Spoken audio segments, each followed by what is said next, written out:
তো চলে এসেছি নতুন সন্ধ্যায় নতুন একটা ভিডিও। অবশ্যই তোমাদের মনের মতনই ভিডিও হতে চলেছে ভাই। মনের মতন বলছি না, মন থেকে বলছি না, কিন্তু বলতে হচ্ছে যে মনের মতন ভিডিও। কেন দেশের যা অবস্থা গাইস, কিছু বলার নেই এখানে। মানে আমার তো আর বেরোবে না মুখ দিয়ে কোনো কথা, মানে বলতে গেলে আমার কেমন মানে অবিশ্বাস্য একটা ঘটনা ঘটতে চলেছে। মানে অবশ্যই শুরু হয়ে গেছে গাইস, ঘটছে তো সেটার উপলক্ষে আমাদের আবহাওয়া কি বলছে আমরা সেটা সবার আগে শুনে নেব যে আবহাওয়া কি বলতে চাচ্ছে। উনি মানে ভালোর জন্যই হয়তো বা কিছু বলছে। মানে দেখো সাধারণ জনগণেরই এখন মানে যত কাজ সাধারণ জনগণের, সেটা নিয়ে আবহাওয়া নিশ্চয়ই কিছু বলেছে। অবশ্যই অবশ্যই। তো বলছে ভারত পাকিস্তান যুদ্ধ শুরু। তোমরা সকলেই কিন্তু ভারত পাকিস্তান যুদ্ধ শুরু মানে বুঝতেই পারছো। কিন্তু একটা কথা আমি বলে রাখি, শুধু যে ভারত পাকিস্তানের যুদ্ধ হলে যে শুধু ভারত পাকিস্তান মানে কিছু ক্ষয়ক্ষতি হবে এরকম কিন্তু না। কারণ আমাদের পার্শ্ববর্তী একদম বাংলাদেশ রয়েছে, বাংলাদেশের হয়তো বা না প্রচুর ক্ষতি হবে। অবশ্যই অবশ্যই হেডলাইনে বাংলাদেশের কথা বলা আছে, বাট আমরা বললাম না। একদমই তাই। আর সবচেয়ে মেইন কথা শুধু বাংলাদেশে না, আমাদের গোটা বিশ্ব কিন্তু এখন তছনছ হয়ে যাবে। অবশ্যই অবশ্যই অবশ্যই। তো এটা একদমই আমরা কেউই চাই না, কেউ চায় না গাইস। একদমই তাই যে এরকম একটা যুদ্ধক্ষেত্রে যুদ্ধ হোক, এটা চাইতে আমরা কেউ চাই না। ভালো লাগছে একটা বিষয় যে ভারত পাকিস্তানের যুদ্ধ হচ্ছে, সেখানে দাঁড়িয়ে আবু তাহা মানে ভালো কিছু বলতে চাইছে, ভালো কিছু উপলক্ষে কি প্রবলেম হবে যুদ্ধ হলে, কি হতে চলেছে, তো সেটার বিষয় নিয়ে গাইস আজকে কথা আমাদের। এটা কিন্তু একদম অভাবনীয় একটা কথা ছিল। তো আমাদের মেইন ভিডিও কিন্তু দেখতে পাকে চলে আসবে, প্লিজ গাইস তোমরা চেক আউট করে নিও। তো চলো গাইস বেশি কথা না বলে আজকের ভিডিওটি। কাশ্মীর আজকে মানুষকে মারা হচ্ছে, এটা ওদের কাছে জায়েজ হয়ে গেছে। এটা এটা এটা একটা লক্ষণ। আস্তে আস্তে ওর মানচিত্র মসজিদের মতোই ভেঙে খান খান হয়ে যাবে ইনশাআল্লাহ। এরা যেমন অখণ্ড ভারত চায়, আমরাও অখণ্ড ভারতই চাই। আমরা চাই অখণ্ড ভারত হবে কালিমা লা ইলাহা ইল্লাল্লাহ মুহাম্মাদুর রাসূল। আপনারা তো মনে করেন যে ভারত আমাদেরকে ঘিরে রাখছে, তাই না? আসলে ভারতকে আমরা ঘিরে রাখছি। এই দিক থেকে আমরা, এই দিক থেকে চায়না, এখান থেকে নেপাল, এখান থেকে ভুটান, এখান থেকে মায়ানমার, এখান থেকে পাকিস্তান, আর তার চেয়ে বাপ আছে আফগানিস্তান। আমরা যদি ইনশাআল্লাহু আজ্জা ওয়া জাল যদি আমরা এটাকে মদিনা রাষ্ট্র বানাতে পারি, এই বাংলাদেশকে যদি আমরা একটা মদিনা রাষ্ট্র বানাতে পারি, ইনশাআল্লাহ কালকে গাজওয়াতুল হিন্দ হবে। ওটার জন্য রেডি আমরা। এটা আমাদের কাজ, এক নম্বর কাজ হচ্ছে এখন পরিবর্তিত বাংলাদেশে কোনো ভারতীয় দালালকে আর জায়গা না দেওয়া। একদম সাফ কথা। বরং প্রত্যেকটা ডিপার্টমেন্টে যেখানেই তারা লুকিয়ে আছে খাপটি মেরে, এই প্রত্যেকটা ভারতীয় দালালকে এখান থেকে বের করতে হবে। এটা আমি একা বললে আমি পারবো না, আপনি একা বললে আপনি পারবেন না। প্রত্যেকটা এই বয়ানের জায়গা, মিম্বর, খুতবা, ওয়াজ মাহফিলের প্যান্ডেল, আমাদের রাজনৈতিক দলগুলো, আমাদের ইসলামপন্থী দলগুলো যেগুলো আছে, সবার ইমারত থেকে আওয়াজটা আসতে হবে। কারণ এরা যদি আর একটা বার সুযোগ করতে পারে, না থাকবে আপনার দেহ আর না থাকবে আপনার মাথা। মানে এখনই তো আপনাকে হুমকি দিচ্ছে, যে কোনো সময় একটা একটা করে গুপ্ত হত্যা করবে এরা। তার আগে চট্টগ্রামে সাইফুল ইসলাম ভাইকে এক নাইকে কুপায় মারা হচ্ছে, এটার বিচার এখন হয় নাই। যারা মারছে ওদের পক্ষ নিয়ে আমরা আবার সংখ্যালঘুর স্লোগান তুললাম। এ কেমন সংখ্যালঘু যে আমার ভাইকে জবাই করে হত্যা করে? হ্যাঁ, সংখ্যালঘুর নির্যাতনটা হচ্ছে ভারতে এক একটা মসজিদ তারা ভাঙতেছে এখন। এটা একটা লক্ষণ। আস্তে আস্তে ওর মানচিত্র মসজিদের মতোই ভেঙে খান খান হয়ে যাবে ইনশাআল্লাহ। এরা যেমন অখণ্ড ভারত চায়, আমরাও অখণ্ড ভারতই চাই। আমরা চাই অখণ্ড ভারত হবে কালিমা লা ইলাহা ইল্লাল্লাহ মুহাম্মাদুর রাসূল। আপনারা তো মনে করেন যে ভারত আমাদেরকে ঘিরে রাখছে, তাই না? আসলে ভারতকে আমরা ঘিরে রাখছি। এই দিক থেকে আমরা, এই দিক থেকে চায়না, এখান থেকে নেপাল, এখান থেকে ভুটান, এখান থেকে মায়ানমার, এখান থেকে পাকিস্তান, আর তার চেয়ে বাপ আছে আফগানিস্তান।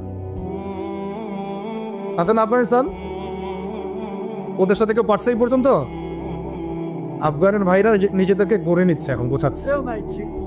তাদের এক একজনের যে ইমানি জাজবা, 70 বছর 60 বছর বয়স হয়ে গেছে, আমাদের চেয়ে তাদের জাজবা যে এত বেশি, এটা আসলে বলে বোঝানো যাবে।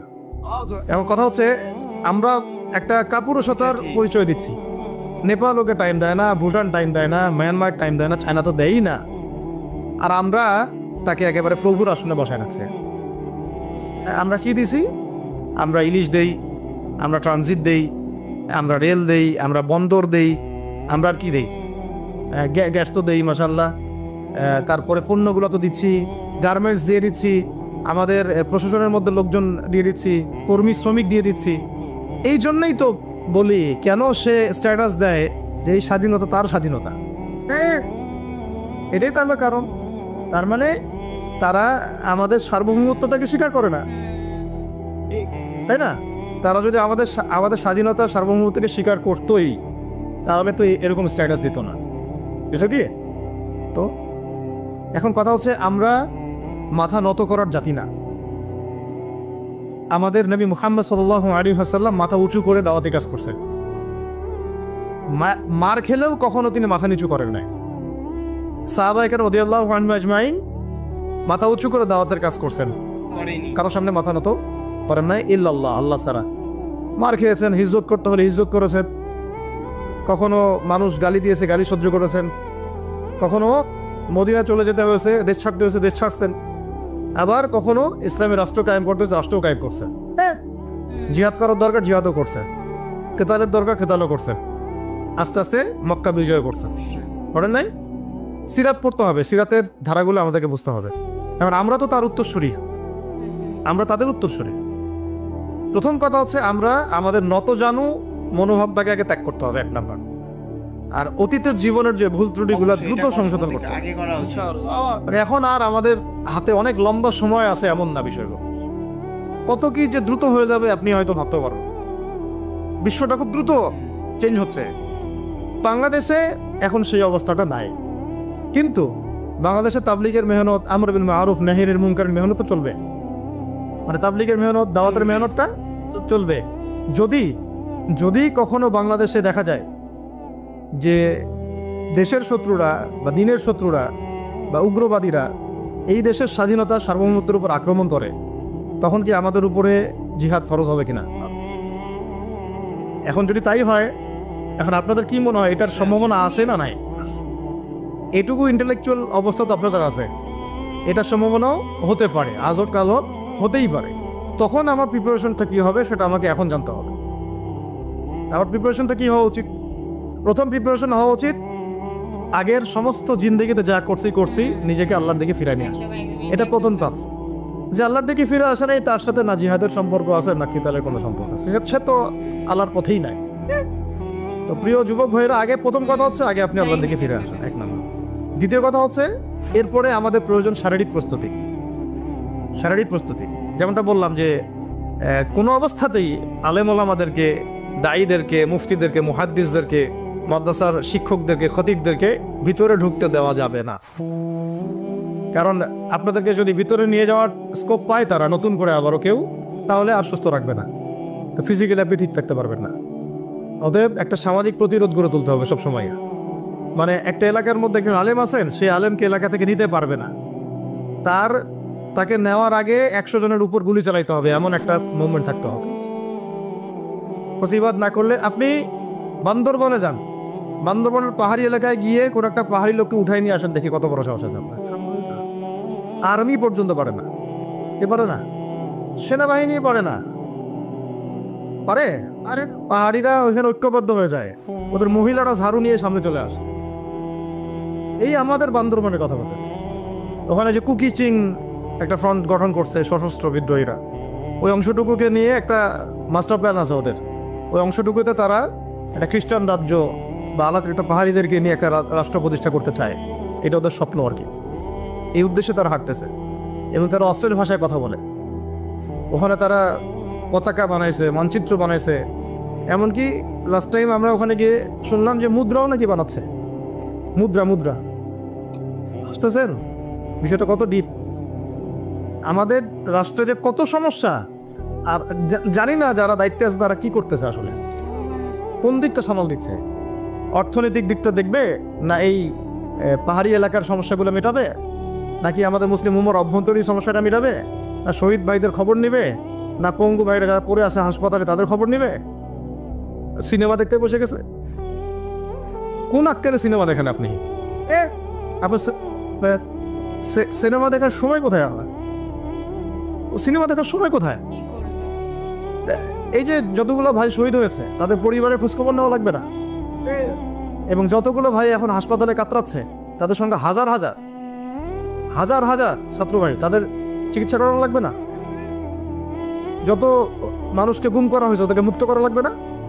তারাও তো জানে এটা অন্যায়, এবং যারা করে তারাও বলে এটা অন্যায়, জানে যারা করে তারাও বলে এটা অন্যায়। এবং আমাকেও বলেছিল যে আমি জিজ্ঞাসা করেছিলাম যে আমাকে যদি মানে প্রকাশ্য কোর্টে চালান করে দেওয়া হয় এবং যাদের সামনে বলা হয় যে আমাকে গুম করা হয়েছে, এবং এরপর যদি বলা হয় যে আমাকে গুম করার পরে কোনো রকমের নেগেটিভ কিছু পাওয়া যায় নাই তাই আমরা ছেড়ে দিয়েছি, এই কথাটা কি বলা যাবে কি জানে না?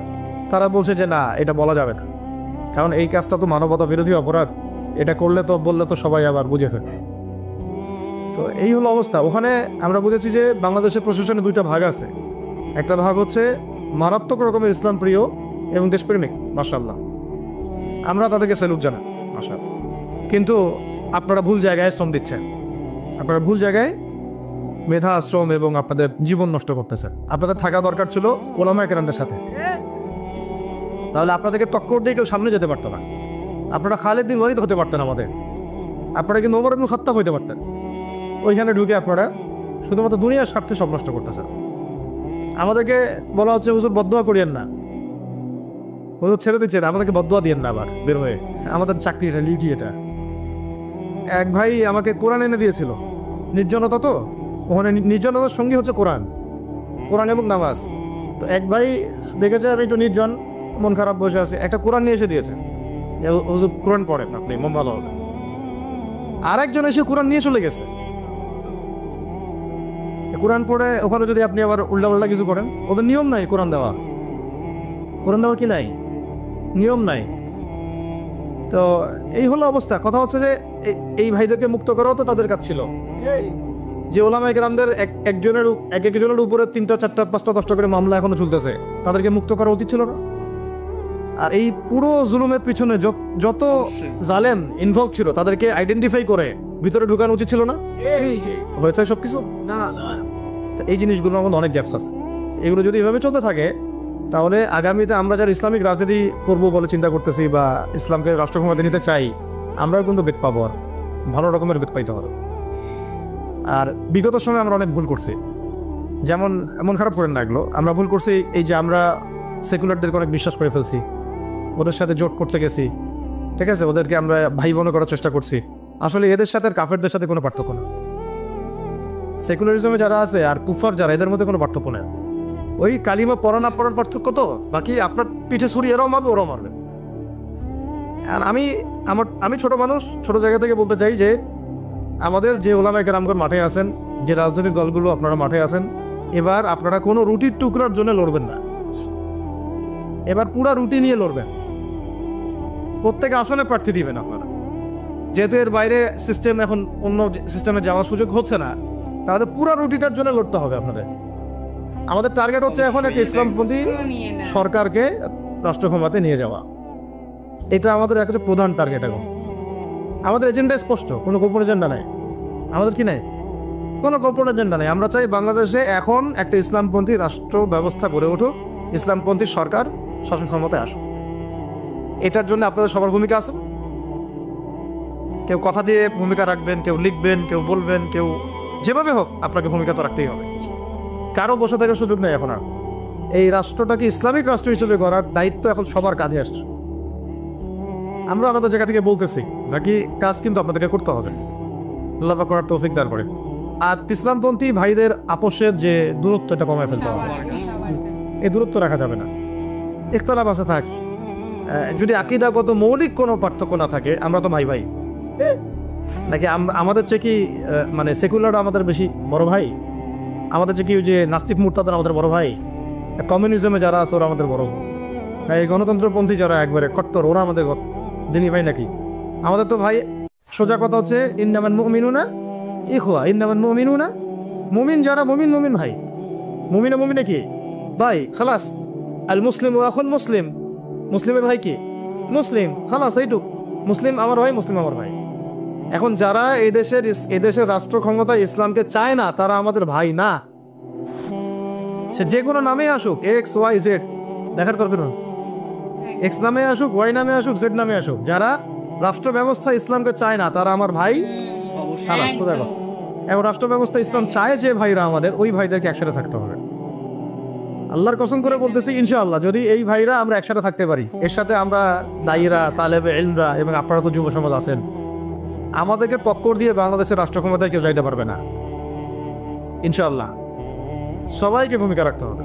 এখন অন্যান্য আলোচনা চেয়ে আলোচনাটাই বেশি দরকার। অন্য আলোচনা অনেক শুনছেন জীবনে, এখন বাংলাদেশের দরকার একটা ইসলামপন্থী রাষ্ট্র ব্যবস্থা। এর বাইরে কোনো আলাপ নাই এখন। এটা প্রতিষ্ঠা করার জন্য কি করতে হবে সেটা ফিকির করে না। তো কি করতে হবে বলেন? প্রথম কথা হচ্ছে আমাদেরকে আগে বৈশ্বিক জালেমদেরকে চিহ্নিত করতে হবে। পুরো বিশ্বে কারা জালে, এটা কি চিন্তা কারো বাকি আছে? না। এই কথা বলতে যে ভয় পায় তার তো নবীর ওয়ারিস হওয়ার দাবি করার উচিত না। ঠিক আছে, ঠিক আছে, এখন যে সম্ভাবনা শেষ হয়ে গেছে এখনো না। আর এখন সবাই প্রতিবাদের ভাষায় কথা বলতে পারে, একটা রেভলিউশন ঘটানোর মতো সিচুয়েশন বাংলাদেশে আছে।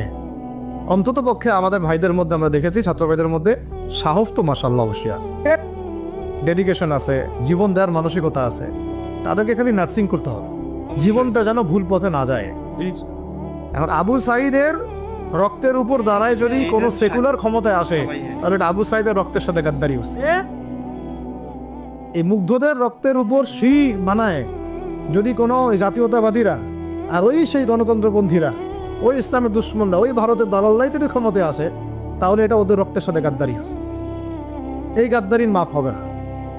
এইটা পলাশির যুদ্ধের চেয়ে বড় মীর জাফরি হয়েছে, এটা ৭১-এর চেয়ে বড় রাজাকারী হয়েছে। আপনারা বলেন যে দেখেন, ভালো করে বুঝেন, গুম হয়েছে এক শ্রেণী, আমার কথা মন খারাপ করে না, এক শ্রেণী গুম হয়ে গেছে, এক শ্রেণী ক্রসফায়ার, এক শ্রেণী শাপলা চত্বরে রক্ত দিছে, তাই নাই? এক শ্রেণী ওলামায়ে কেরাম মামলা নিয়ে ঘুরে বেড়াচ্ছে মাথার উপরে, এক শ্রেণীর ছাত্র ভাইরা রাস্তায় শহীদ হলো, আর এক শ্রেণীর ছাত্র ভাইরা পঙ্গু হয়ে হাসপাতালে বেডে পড়ে আছে। ক্ষমতায় গেছে কারণ নতুন এক শ্রেণী, হ্যাঁ। এবং ওখানে এমন কিছু মানুষ আছে যাদের সাথে আন্দোলনের কোনো সম্পর্কই ছিল না, সম্পূর্ণ উড়ে এসে দূরে বসছে তারা।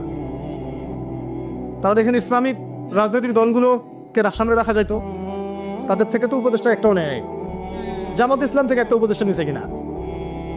হেফাজত ইসলাম থেকে কোনো উপদেষ্টা নিছে কিনা? আমাদের চরমনায় থেকে একটা উপদেষ্টা নিছে কিনা বলেন? তার মানে রাষ্ট্র গঠনে আমাদের কোনো ভূমিকা নাই না। আমাদেরকে বুঝাইছে যে আপনারা পরে আসে ইলেকশন দিব, তখন আপনার ইলেকশন লইল। ইলেকশন সে কবে দেয় সেটাও দেখেন, আদৌ দেয় কিনা সেটাও দেখেন। কাকে বিশ্বাস করবেন? বিশ্বাসটা করবেন কাকে? তো বন্ধুরা, ভিডিওটি তোমাদের কেমন লাগলো অবশ্যই তোমরা কমেন্টে জানাও। মানে আবু তাহার কথা তোমাদের কেমন লাগলো, তোমাদের মানে কি মনে হচ্ছে যে উনি কথাগুলো কি ঠিক বললো কি ভুল বললো? কিছুটা কথা অবশ্যই ঠিক বলেছে, কারণ ওই বাংলা একটা কথা আছে, সবাই জানো যে মানে যার জন্য চুরি করি সে যদি এখন বলে চোর, তাহলে তো লাস্টে তাকে চোর সাজতেই হবে। তো এটা কিন্তু অনেকটা সেই ঘটনার মধ্যে, সেরকম একটা ঘটনার উপরে কিন্তু আজকে ভিত্তি করে আবু তাহার ওয়াজটি কিন্তু সেরকমই হলো আজকে। মানে আমাদের এই দেশ এত খারাপ কিছু ওদের সাথে করেছে, যেখানে দাঁড়িয়ে এখন মানে এদের পাশে আসতেই চাইছে না ওরা। মানে ওরা বলছে যে তোরা এবার ভাঙ, এটাই একমাত্র কথা। মানে ইনি এতগুলো কথা বললো, যাতে কিন্তু আমি ভালোভাবে বুঝতে পেরেছি মানে কোন দিক থেকে কথাটা আসছে। অবশ্যই তোমাদের কি মনে হলো গাইজ ভিডিওটি দেখে তোমরা অবশ্যই কমেন্টে বলে দিতে পারো, কারণ আমরা তো কিছু বলতে পারছি না, তোমরা অবশ্যই বলো। আর গাইজ তোমরা কি ধরনের ওয়াজ চাও সেটা তোমরা অবশ্যই কমেন্টে মানে বলে যেতে পারো যে কোন হুজুরের তোমরা ওয়াজ চাও, সেই হুজুরের ওয়াজ নিয়ে গাইজ মানে চলে আসবো আমরা তোমাদের সাথে। আর তোমরা যদি এরকম মানে বাংলাদেশ বলছি, আমাদের ভারত প্লাস পাকিস্তানের যে যুদ্ধটা হচ্ছে, এটা নিয়ে কিন্তু প্রচুর ভিডিও কিন্তু ভাইরাল হচ্ছে, অনেক পার্টে অনেক বিষয় নিয়ে। তো তোমরা যদি সেই অনেক বিষয় যদি জানতে চাও, ধরো অনেকের বেসিক্যালি পার্ট আছে যে একটু এই বিষয়টা নিয়ে আমাদের সাথে একটু আনো, এই বিষয়টা নিয়ে, তো তোমরা অবশ্যই গাইস কমেন্ট করতে পারো, মানে পারো কি? অবশ্যই পারো। তোমরা কি ধরনের ভিডিও দেখতে চাও সেটা তোমরা অবশ্যই কমেন্ট করতে পারো, আমরা সেরকম ধরনের ভিডিও নিয়ে গাইস তোমাদের সাথে চলে আসবো। মানে তোমরা যেটা বলবে মোটামুটি আমরা সেটা নিয়েই চলে আসবো অবশ্যই। আর তোমরা অবশ্যই আমাদেরকে জানিয়ে যে আমাদের ভিডিও তোমাদের ঠিক কেমন লাগে, তো অবশ্যই বলো গাইস কিরকম লাগে। তো চলো গাইস, নতুন কোনো ধামাকাদার ভিডিওতে তোমাদের সাথে আবার দেখা হবে। আজকের মতন এখানেই, টাটা।